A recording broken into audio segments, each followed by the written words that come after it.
주빌리에서 같이 사역하는 한동원 목사님이 계시는데요. 그 목사님 최근에 테슬라를 사셨어요. 예. 테슬라를 샀다고 차 시승식을 시켜주겠다고 테슬라를 타고 1시간쯤 떨어진 곳으로 드라이브를 갔는데 굉장히 충격을 받았습니다. 운전을 안 해요.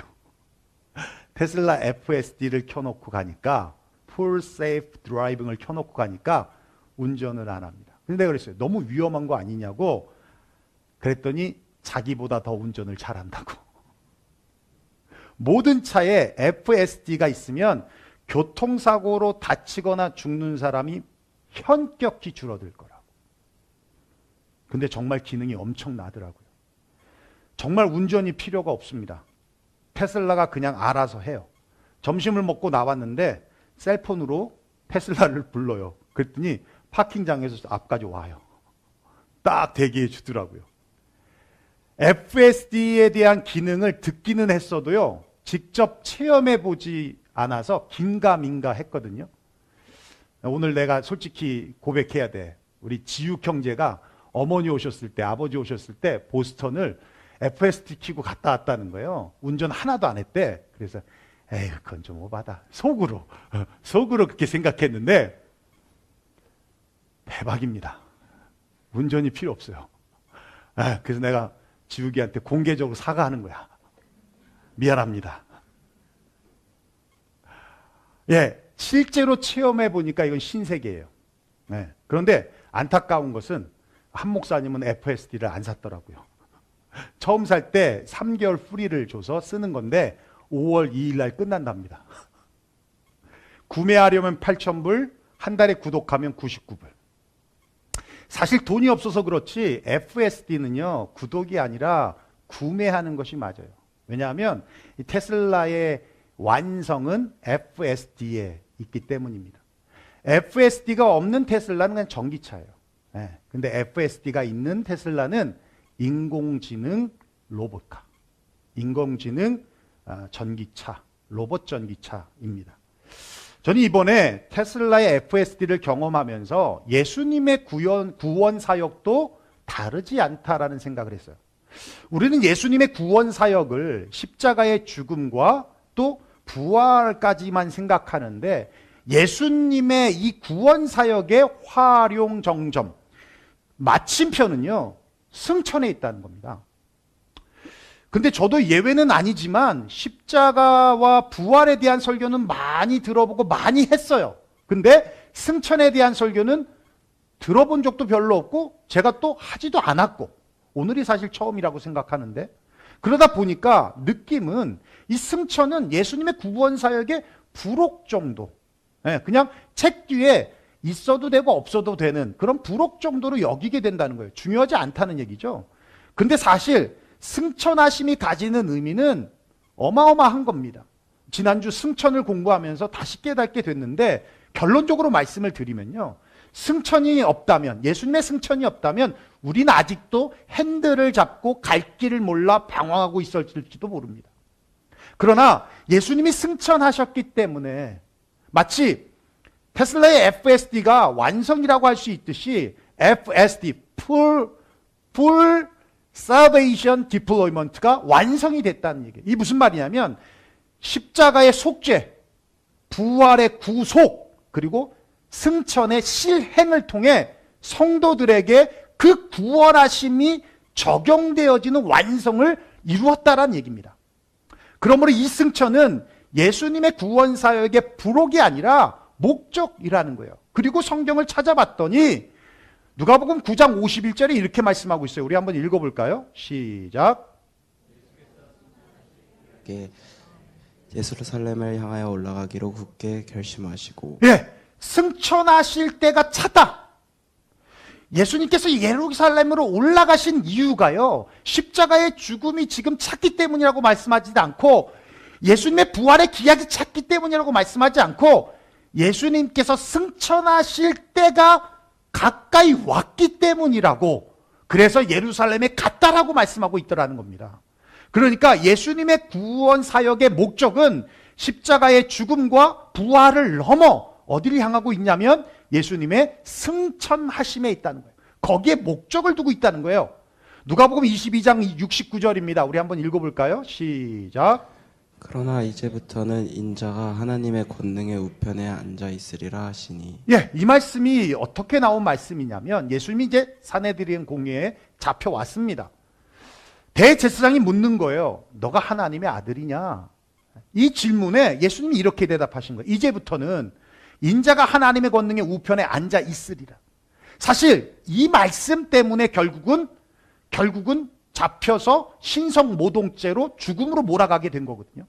그러니까 예수님은 십자가의 죽음과 부활, 그것을 눈앞에 두고 있지만 어디를 최종 목적지를 보고 있냐면 하나님의 권능의 우편에 앉으시는 것.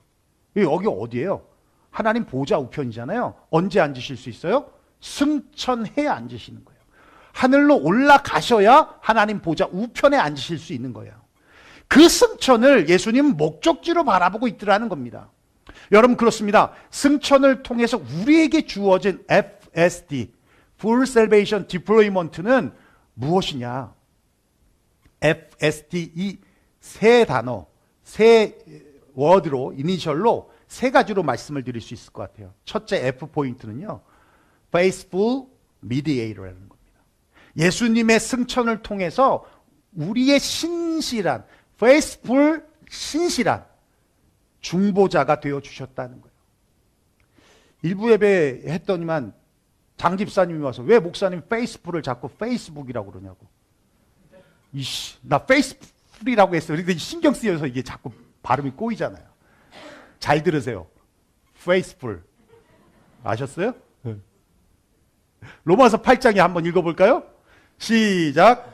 누가 정죄하리요 죽으실 뿐 아니라 다시 살아나신 이는 그리스도 예수시니 그는 하나님 우편에 계신 자요 우리를 위하여 간구하시는 자신이라. 예, 하나님과 우리 사이의 유일한 중보자, 미디에이터, 그분은 오직 예수님 한 분이라는 거예요. 그분은 죽으시고 부활하셔서 승천하신 후에 하나님 보좌 우편에 앉아 계셔서 우리를 위하여 간구해 주시는 분이다. 중보해 주시는 분이다. 여기서 간구는요, 변호사라는 거예요. 그 앞절에 누가 우리를 송사하겠느냐, 고소하겠냐, 누가 우리를 정죄하겠냐. 예, 그 정죄와 고소를 변호해 주시는 분이 누구냐? 예수님이라는 거예요. 여러분 변호사가 언제 필요해요? 어려운 일 당할 때, 그렇죠? 억울한 일 당할 때 변호사가 필요해요. 그때 변호사는요, 보호자입니다. 보호자. 미국민들의 사랑을 받던 흑인 미식축구 영웅인 오제이 심슨 여러분 잘 아시죠? 그의 사건, 살인 사건, 재판 과정이 TV로 중계될 만큼 아주 큰 이슈가 됐던 사건인데 이 사건의 전말은 그래요. 1994년 6월 13일 새벽 그의 전 아내였던 니콜 브라운 심슨과 그의 남자친구인 모델 겸 웨이터인 론 콜드먼이라고 하는 이 두 사람이 그의 집에서 난자당한 채 시신으로 발견이 됩니다. 이 살인자의 아주 유력한 용의자는 심슨으로 주목이 됐고요. 그 수사 과정에서 그 집에 그리고 그의 차 안에 범행으로 쓰였던 피가 묻은 장갑 그리고 테니스와 혈흔들이 발견이 됐습니다. 그리고 심슨에게 체포영장이 발부가 됐어요. 자진 출두하겠다고 했던 심슨이 도망을 쳤습니다. 잠적을 해버렸어요. 그리고 찾았는데 고속도로에서 이제 체포하는 과정이 생중계되었어요. 도망가는 것을. 그 재판이 시작이 되는데 심슨이요 하루에 15,000불 어마어마한 돈을 들여서 최고의 변호사를 꾸려냈습니다. 그리고 이 사건의 방향을 피의자, 소위 살인자 심슨이 아니라 백인 경찰들이 인종적 편견으로 인해 조작된 피해자 심슨으로 몰아가 버린 거예요. 그리고는 1995년 10월 3일 날 무죄 판결을 받았습니다. 그러면서 나온 말이 미국판 무전유죄, 유전무죄. 돈 있으면 최고의 변호사 써서 유죄도 무죄가 되고 돈 없으면 국선 변호사 써서 무죄도 유죄가 된다는 거예요. 여러분 참 씁쓸한 이야기인데요. 반면에 변호사가 얼마나 중요한 사람들인가를 보여주는 이야기이기도 됩니다. 여러분, 돈이 없다고 너무 좌절감 갖지 마십시오. 너무 슬퍼하지 마십시오. 세계 최강, 아니 우주 최강의 변호사인 우리 주님이 우리의 전담 변호사이십니다. 그분은 수임료를 바라지 않으세요. 헌금을 많이 내면 죄를 가려주고 눈을 감아주고 최선을 다해 변호해주거나 그러지 않으십니다. 그분은 공의롭고 정의로운 변호사이셔서 증거를 조작하거나 증인을 조작하거나 거짓말을 하지 않으세요. 그분은 판사와 짜웅하지도 않습니다. 그분이 변호해서 승리했던 사건들이 성경에 수두룩합니다. 여러분, 성경에서 가장 억울한 사람 하면 요셉을 빼어놓을 수 없잖아요. 그죠? 아무런 잘못을 하지 않았음에도 팔려갔는데, 근데 어떻게 됐어요? 그 억울함들을 다 풀어주시고 하나님이 높여주셔서 오히려 자신을 시기하고 모함했던 형제들을 부끄럽게 하셨어요. 선지자 사무엘의 아버지인 엘가나에겐 두 아내가 있었어요. 한나와 분인나였습니다. 한나는 자식이 없었어요. 근데 남편의 사랑을 받았습니다. 분인나는 자식이 있었어요. 근데 남편의 사랑을 받지 못했습니다. 분인나가 한나를 너무 질투했어요. 남편의 사랑을 받고 있는 한나를 질투했어요. 그래서 한나를 괴롭히는데 너 자식이 없는 이유가 뭔지 알아? 죄 때문이야. 넌 하나님의 형벌을 받고 있어 라고 하면서 계속 고통과 아픔을 줍니다. 한나는 아무런 대꾸를 하지 않았어요. 그리고 성전에 나아가 기도했습니다. 여호와 앞에 내 심정을 통한 기도를 드렸다 그랬어요. 그 모습을 본 제사장인 엘리가 하는 얘기가 너 술 취했구나. 그러자 한나가 그렇게 말합니다. 아니요, 전 술 취하지 않았습니다. 나의 원통함과 격분됨 때문에 그렇습니다. 억울함이라는 것이죠. 주님은 한나의 기도를 들으시고 한나의 억울함을 풀어주셔서 사무엘이라고 하는 한 시대의 걸쭉한 선지자를 그를 통해 생산해내게 하셨습니다. 하나님이 풀어주시고 높여주셨다는 거예요. 여러분, 그렇습니다. 우리 예수님은 승천하셔서 하나님 보좌 우편에 앉아 계시면서 우리를 위해 중보해 주시는 faithful mediator, 신실한 중보자, 신실한 변호사가 되어 주셨다는 겁니다. 여러분, 억울한 일 당할 때 참지 마십시오. 참으면 화병 일어납니다. 오래 못 삽니다. 그렇다고 뒤에서 욕하지 마십시오. 그러면 똑같은 사람 됩니다. 인간적인 방법으로 해결하려 하지 마십시오. 그러면 일이 더 꼬여집니다. 마귀가 좋아하는 결과로 나는 것이 불보듯 뻔할 것입니다. 최고의 변호사인 예수님께 여러분 맡기십시오. 그러면 그분이 풀어주실 거예요. 그분이 해결해 주실 겁니다. 베드로전서 2장 23절이에요. 우리 한번 읽어볼까요? 시작.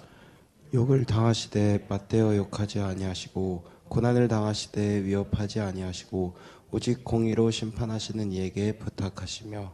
예, 억울한 분 따지면요, 예수님보다 더 억울한 사람은 없습니다. 예, 욕을 당해도 욕하지 않았고요, 고난을 당해도 위협하지 않았어요. 대신 오직 공의로 심판하신 이에 누구예요? 하나님께 맡기셨다라는 겁니다. 예수님과 같이 공의로 심판하시는 주님께 맡기셨다. 예, 우리가 이때 하는 말이 있죠. 예, 주님 아시지요. 주님 내 억울함 아시지요. 주님 내 슬픔 아시지요. 주님 내 아픔 아시지요. 예, 주님을 바라보는 거예요. 주님을 바라보며 참으면 이는 하나님 앞에 아름다움이라. 하나님 앞에서 아름다운 모습이라고 성경은 말씀하고 있습니다. 주님이 억울함을 풀어주시고 슬픔을 위로해 주시며 급기야는 우리를 높여주실 겁니다. 여러분 믿습니까? 예. 둘째는요, S포인트, Sending of the Holy Spirit. 예, 성령을 보내주셨다는 거예요. 우리 요한복음 16장 7절인데요. 한번 읽어볼까요? 시작. 너희에게 실상을 말하더니 내가 떠나가는 것이 너희에게 유익이라.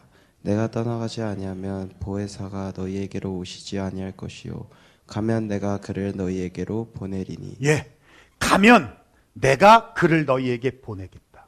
내가 가지 않으면 안 오신다. 근데 내가 가야 오신다. 여러분 시간상으로 보면 예수님께서 승천하셔야 성령이 오신다는 거예요. 그렇죠? 이 말씀이 언제 이루어지냐면 오순절이라고 합니다. 부활절, 부활하셔서 50일이 지난 후, 승천하셔서 열흘이 지난 후 성령님이 강림하시는데 사도행전 2장 33절에 이렇게 말씀하고 있어요. 우리 한번 읽어볼까요? 시작. 하나님이 오른손으로 예수를 높이심에 그가 약속하신 성령을 아버지께 받아서 너희가 보고 듣는 이것을 부어 주셨느니라. 성령을 아버지께 받았다. 하나님께서 예수님께 성령을 맡기셨다라는 거예요. 그렇게 아버지께 받아서 오순절 날 120명의 제자들이 마가다락방에 모여 기도할 때에 거기에 쏟아 부어 주셨다라는 겁니다. 강림하셨다는 거예요. 그러면 성령님이 강림하신 이유가 왜 중요하느냐? 정말 많은 이유가 있는데 그건 오순절 때 또 제가 말씀을 전하고 아주 중요한 이유를 말씀드릴게요. 요한복음 14장 26절 한번 읽어볼까요? 시작. 보혜사 곧 아버지께서 내 이름으로 보내실 성령 그가 너희에게 모든 것을 가르치시고 내가 너희에게 말한 모든 것을 생각나게 하시리라. 예, 성령님께서 가르치시고 생각나게 하신다. 여러분, 예수님의 삶의 흔적은요, 하나도 남긴 게 없어요. 하나도 없습니다. 유물이 하나도 없어요. 왜요? 있으면 그것이 우상이 되니까.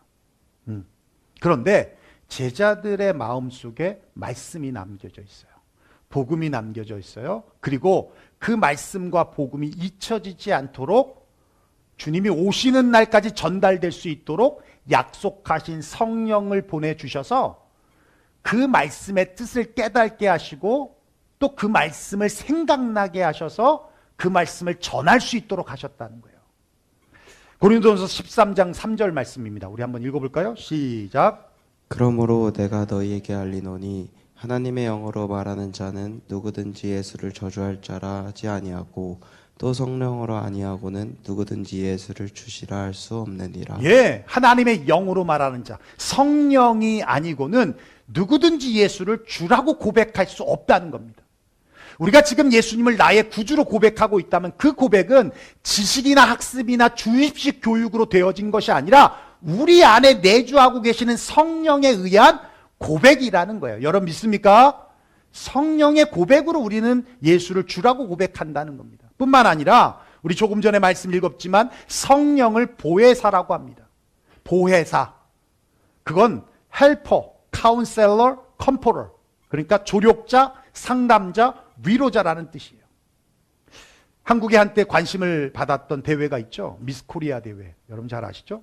연예인이나 방송인이 되는 루트가 되기도 했던 건데요. 뭐 고현정, 이보영, 뭐 김사랑, 이한이 뭐 이런 분들이 다 이런 미스 코리아 출신들이죠. 목마르거든이라는 신앙 잡지가 있는데 거기에 잡진 어느 미스 코리아 진의 간증이 실려 있는데요. 그녀는 한 해에 미스 코리아 진, 스마일상, 스타상을 받을 만큼 아름다운 미모와 아름다운 미소 그리고 친절을 갖고 있었어요. 그러면 남자들이 가만두지 않죠. 21살에 13살 위인 사업가와 결혼을 합니다. 근데 결혼하기 바로 전날 남편 될 사람에게 6년간 동거했던 여자가 있다는 것을 알았어요. 그리고 그 여자에게 아이까지 있다는 것을 알았습니다. 결혼을 취소하고 싶었지만 그러기엔 너무 많이 왔고 또 자기에 대한 기대를 갖고 또 응원해 주던 팬들, 지인들을 실명시켜 드리고 싶지 않아서 그렇게까지는 용기가 없었어요. 근데 그것이 결국 불행의 씨앗이 되었습니다.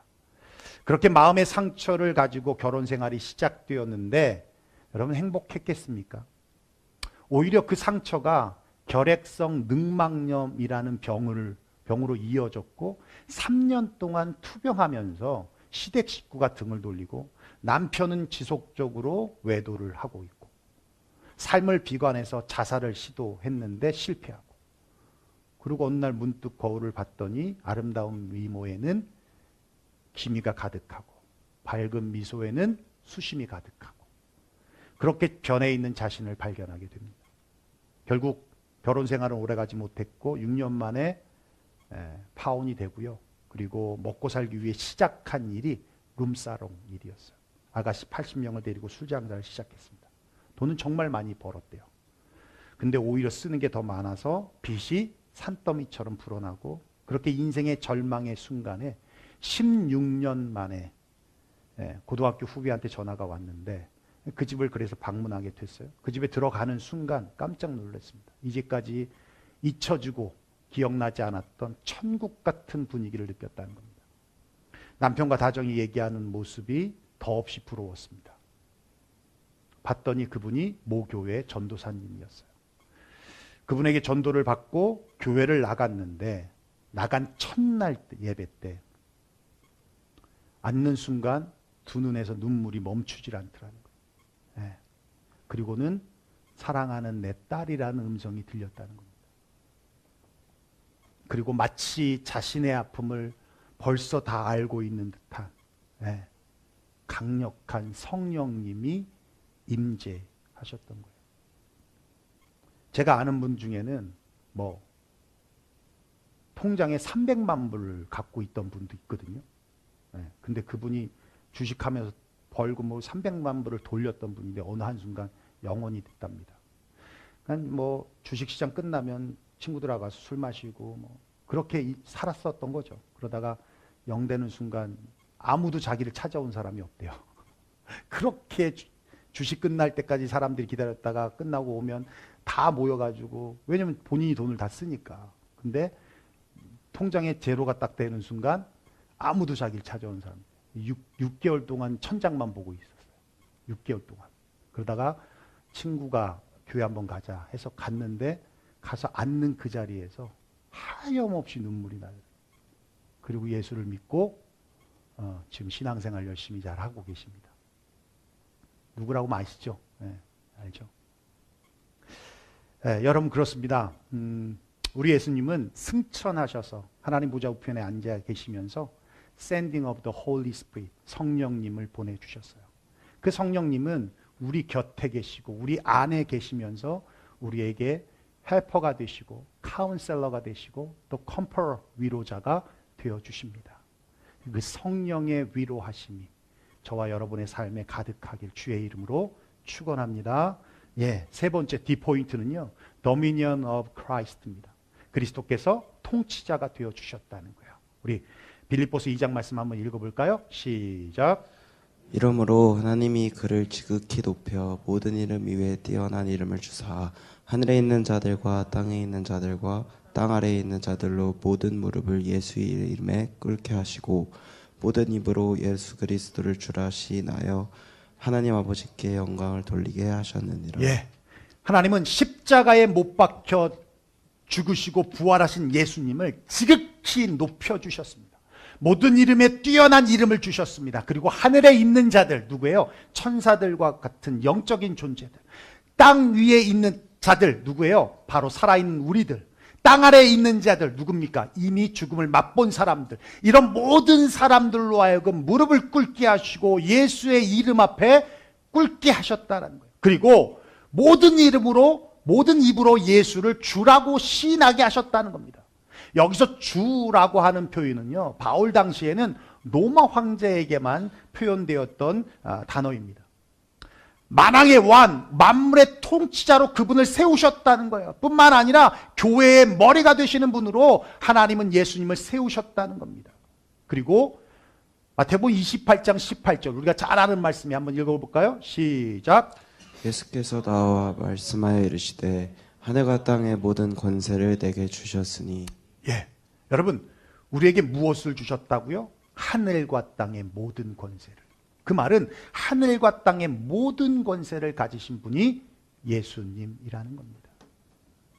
이것이 승천을 통해서 얻게 된 주님의 지위이고 권세입니다. 그래서 이제 선교의 총사령관으로 하나님은 예수님을 세워주셨다는 거예요.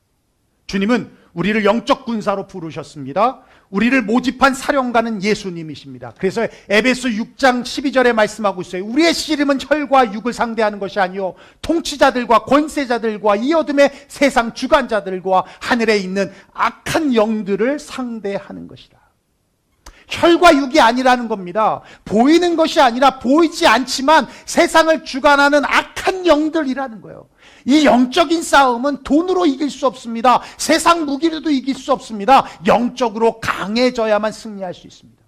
그렇다면 영적으로 강해지는 방법이 무엇입니까? 에베소 6장 10절입니다. 우리 한번 읽어보겠습니다. 시작. 끝으로 너희가 주 안에서와 그의 힘의 능력으로 강건하여지고 예, 주 안에 있을 때 강해진다는 거예요. 영적 총사령관인 예수님 안에 거할 때 강해진다는 얘기입니다. 그리고 예수님이 공급해 주신 힘의 능력으로 강건해질 수 있다는 겁니다. 그렇습니다. 우리 예수님은 승천하셔서 하나님 보좌 우편에 앉아 계시면서 Dominion of Christ, 통치자가 되어주셨습니다. 그래서 주님은 우리에게 하늘과 땅의 모든 권세를 주셨다는 거예요. 주님 안에 있는 사람은 자신의 무능함으로 사는 것이 아니라 주님이 주시는 능력으로 살아내는 것이고 주님 안에 거할 때 강해지는 것입니다. 영적인 전쟁에서도 승리하게 되어지는 것입니다. 우리 빌립보서 4장 13절이에요. 한번 읽어보겠습니다. 시작. 내게 능력 주시는 자 안에서 내가 모든 것을 할 수 있느니라. I can do everything. 예, 모든 것을 할 수 있다. 내게 능력 주시는 주 안에서. 예. 마가복음 9장 한번 읽어볼까요? 시작. 예수께서 이르시되 할 수 있거든이 무슨 말이냐? 믿는 자에게는 능히 하지 못할 일이 없느니라 하시니. 믿는 자에게는 능히 하지 못할 일이 없느니라. 여러분 믿습니까? 예. 문제는 우리가 싸워야 되는 영적인 전쟁터가 어딘지를 모른다는 거예요. 여러분, 축구는 어디서 해요? 축구장이죠. 여러분, 권투는 어디서 해요? 예, 링이에요. 링 밖에서 하면, 링 밖에서 싸우면 잡혀가는 겁니다. 링 위에서 싸워야 되는 거예요. 그렇죠? 예. 여러분, 우리가 싸워야 될 영적인 싸움터는 바로 여기 이 자리예요. 예배하는 자리, 기도하는 자리가 영적인 싸움터예요. 어떤 분은 습관을 따라 오신 분도 계시지만 어떤 분은 정말 오기 싫은데 오신 분도 계실 겁니다. 그게 싸움이라는 거예요. 기도하고 싶은데 기도하는 자리, 기도하러 무릎을 꿇었는데 기도가 안 돼. 그게 싸움이라는 거예요. 네. 여러분 전도하고 선교하는 것, 그게 바로 영적인 싸움터예요. 우리가 이제 전도 축제를 통해서 매주 전도 나가겠지만 그 전도하는 그 현장이 바로 싸움터예요. 이번에 나바오 인디안 단기 선교를 6월 8일 날부터 14일까지 가지만 그곳에서 영적인 싸움을 하는 겁니다. 별것 아닌데 뭐 짜증이 나고 뭐 이런 싸움을 하는 거예요. 네. 그리고 나 자신, 내 마음이 바로 영적인 싸움터예요. 부정적인 생각, 그것과 우린 싸워야 하고요. 내 안에 이성적으로는 알고 있음에도 불구하고 마음이 자꾸 시기와 질투와 미움과 증오와 이런 악한 감정들, 이게 바로 우리가 싸워야 될 싸움터예요. 부정적인 말과 험담으로 상처를 주고 스스로를 그렇게 자책하고 이 악한 입술에 우린 파수꾼을 세워야 하는 겁니다. 이게 바로 우리가 싸워야 될 싸움터라는 거예요. 주님의 능력으로 영적 전쟁으로 승리하는 저와 여러분 되시길 주의 이름으로 축원합니다. 예, 여러분 예수님의 승천이 없었다면 우린 지금도 핸들을 잡고 갈 길을 몰라 방황하고 있을지 모르겠습니다. 테슬라의 완성이 FSD이시듯이 예수님의 구원사에게 완성은 승천이에요. Full Salvation Deployment, FSD가 완성입니다. 신실한 중보자가 되어주셨고요.